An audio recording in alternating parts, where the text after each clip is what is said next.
L'infirmière diabolique, l'affaire Jeanette Jones de Peter Elking. Exemplaire cette infirmière, laborieuse, enthousiaste, humaine, et elle aime tellement les enfants. Dans un service de pédiatrie, c'est plus qu'une qualité, c'est un devoir.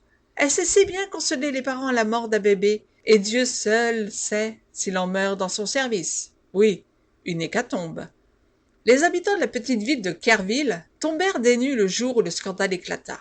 Le cabinet du docteur Holland était au centre de toutes les discussions. Son infirmière est accusée de meurtre d'enfants. Et des enfants, elle en a tué, Jeanette Jones.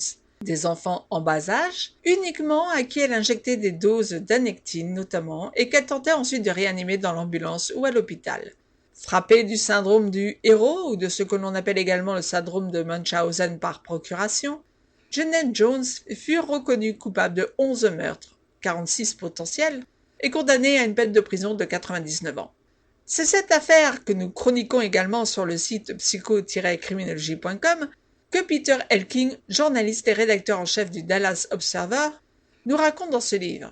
Il a suivi le procès, a pris des notes et nous fait partager l'avis de chacun des protagonistes de cette affaire. Très bien documenté, le lecteur a l'impression d'être lui-même un témoin de l'histoire. L'accent est mis non seulement sur la vie de l'infirmière, mais aussi sur les médecins de l'hôpital, les parents des enfants et les victimes. C'est aussi l'occasion de se rendre compte que malgré les indices, les alertes données par les infirmières, le drame aurait pu être évité et une tueuse en série arrêtée plus tôt si les dirigeants de l'hôpital n'avaient pas cherché à dissimuler la première série de meurtres.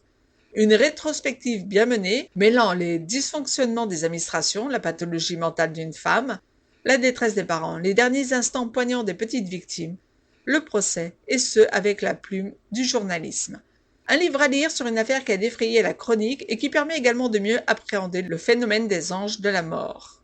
J'ai mis à ce livre la note de 4,5 sur 5 et je vous engage vraiment à le lire. Je vous dis à très bientôt sur le site psycho-criminologie.com. Si vous avez aimé cette chronique, n'oubliez pas de mettre un pouce vers le haut et de vous abonner à notre chaîne. À très bientôt.